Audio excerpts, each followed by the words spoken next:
Alors, bonjour. Je suis Thomas Guignard et je viens vous parler de Waze. J'ai envie de vous poser une question. Qui parmi vous utilise Waze? Waouh. Ok. Alors, félicitations, vous faites partie des 65 millions d'utilisateurs mensuels de notre application. Waze, c'est aussi 10 heures par mois par utilisateur. C'est un chiffre pour ceux qui sont familiers avec l'usage des applications, très impressionnant. C'est davantage dans beaucoup de pays que Twitter, YouTube, Snapchat, Pinterest. Et tout ça, c'est avec un troisième chiffre qui est 0 € de budget marketing dépensé depuis notre création. Donc, je pense que c'est pour cette raison que Emmanuel, Vincent et Perle nous ont invités à venir parler de Waze dans cette conférence sur Hack ton succès. Alors, il me faudrait le petit... il est juste ici devant ouais. vous. C'est parfois moins simple qu'une application, hein, Pavlov, quand même. Alors, je voudrais commencer par parler rapidement, avant de parler de Waze, de l'automobile et du marché de l'automobile. Parce que j'ai ce sentiment que dans le terme « hacker », il y a cette idée de s'appuyer sur quelque chose de massif et d'essayer de disrupter, pour employer un anglicisme. Alors parlons de l'automobile parce que finalement c'est tellement présent dans nos vies, depuis 70 ans à peu près, massivement, qu'on en oublie peut-être les ordres de magnitude qui sont gigantesques. L'automobile, c'est 1,5 milliard de véhicules dans le monde. C'est 80 millions de véhicules vendus chaque jour. 1,5 milliard, c'est autant que de téléviseurs, par exemple. C'est un peu moins que le nombre de téléphones, c'est 2,5 milliards le nombre de téléphones. Mais on est sur des ordres de grandeur massifs. En termes de marché monétaire, en valeur, c'est 2000 milliards de dollars, marché mondial de l'automobile. Donc il s'agit de penser ce marché comme un marché qui est très important et sur lequel on a sans doute quelque chose à jouer. Donc c'est un marché important. Deuxième point, peut-être que tout le monde ne l'a pas en tête, c'est un marché en croissance. C'est un marché en très forte croissance. 2015 a été l'année record dans les ventes automobiles partout dans le monde, notamment aux États-Unis. Je crois même que août 2016 était le plus grand mois, un mois historique de record de vente de voitures automobiles. En termes d'usage aussi, qu'on l'aime ou qu'on le veuille ou non, le temps passé en voiture n'a jamais été aussi important. Et en termes de nombre de déplacements, près de 2/3 des déplacements s'effectuent en voiture. Donc la mobilité, c'est la voiture. Et la voiture, c'est un marché en très forte croissance. Il s'agit donc d'un marché d'avenir. Troisième élément, néanmoins, c'est un marché qui est soumis à un challenge, parce qu'il y a un certain nombre d'énormes transformations qui rentrent dans ce marché, mais c'est un marché qui met du temps à évoluer. Deux exemples. Le premier, l'âge moyen d'une voiture en France. L'âge moyen d'une voiture en France, c'est 9 ans. 9 ans, ça nous ramène à 2007. 2007, c'est l'année de création de l'iPhone. Donc les gens ont des voitures qui sont nées en même temps que l'iPhone, il y a 9 ans. Deuxième chiffre, si on parle de voitures électriques, la création des voitures électriques, c'est le milieu du 19e siècle. Et aujourd'hui, on n'atteint pas plus, c'est déjà un progrès, mais pas plus de 100 000 véhicules électriques en France. Donc c'est un marché qui met du temps à évoluer. C'est un marché donc massif, global, industriel, qui est très focalisé, ou qui l'a été, sur des sujets de régulation et de compétitivité, un marché en croissance, mais avec des cycles longs. Et peut-être que ces éléments sont des éléments nécessaires pour être dans une logique de « hack your success ». Alors en parallèle, c'est un marché qui est soumis à des ruptures technologiques majeures et à des changements d'usage massifs. Un des premiers changements technologiques majeurs, c'est évidemment le digital. Et c'est le souhait des utilisateurs d'avoir accès en permanence à un écran connecté, donc y compris dans la voiture. Si on regarde ce que disent les études et les sondages, l'interface connectée au sein de la voiture, c'est aujourd'hui un des tout premiers critères de choix d'un véhicule, avant même la marque, avant même le côté écologique, avant même les performances du véhicule. L'interface de communication au sein de la voiture. Plus de la moitié de la génération Y s'attendent à ce que leur téléphone puisse être connecté à la voiture directement.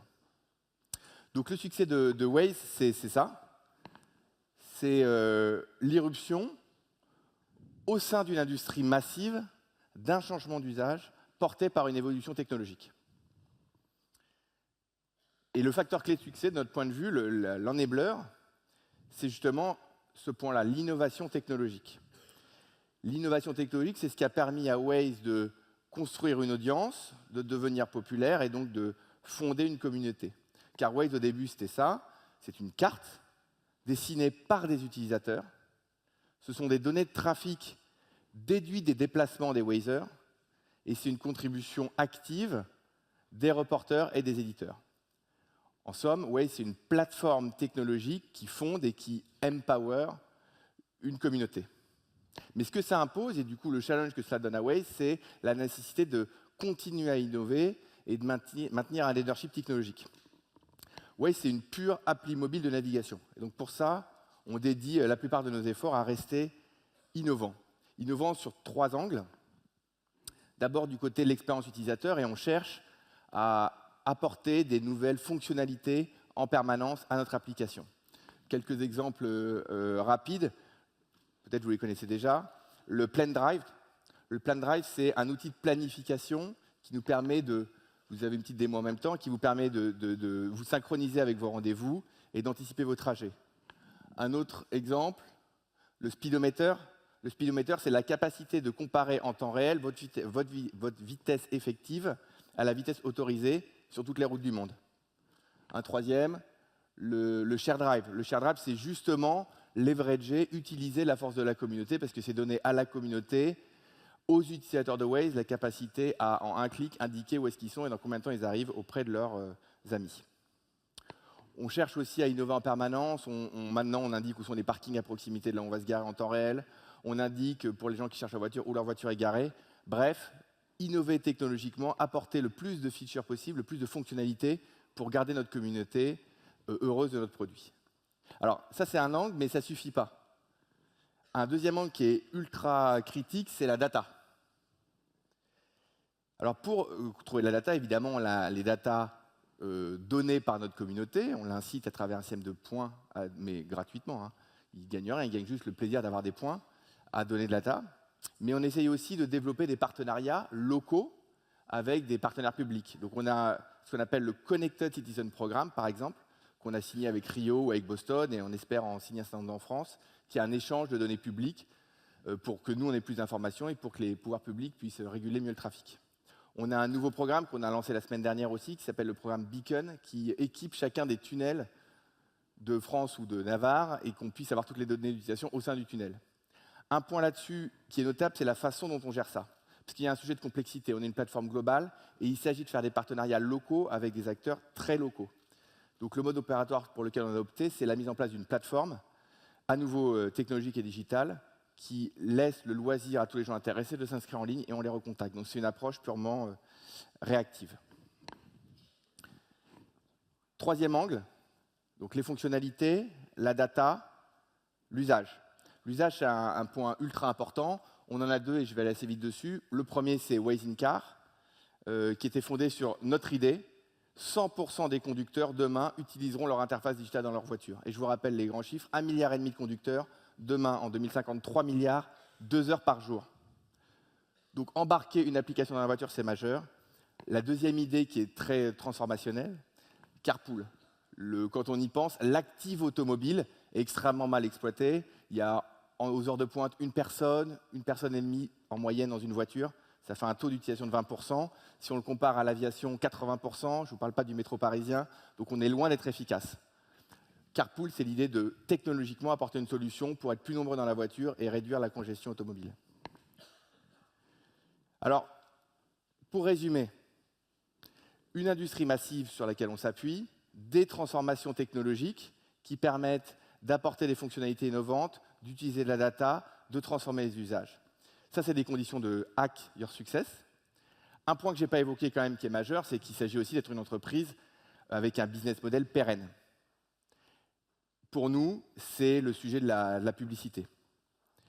Alors, nous, on s'appuie sur la publicité et on a une proposition de valeur qu'on juge différente, et c'est ça qui justifie notre succès, c'est que nous sommes embarqués dans la voiture et en ça, on est une plateforme publicitaire digitale unique. Donc on devient la plateforme de la mobilité. Le terme est souvent galvaudé, mais dans notre cas, ça a le mérite de la simplicité, où elles affichent les publicités dans la zone de chalandise des points de vente au moment exact où le consommateur s'y trouve. Donc parce qu'on est natif, parce qu'on est fondé sur un principe limpide, les annonceurs et les agences travaillent avec nous et nous confient une part croissante de leur investissement publicitaire.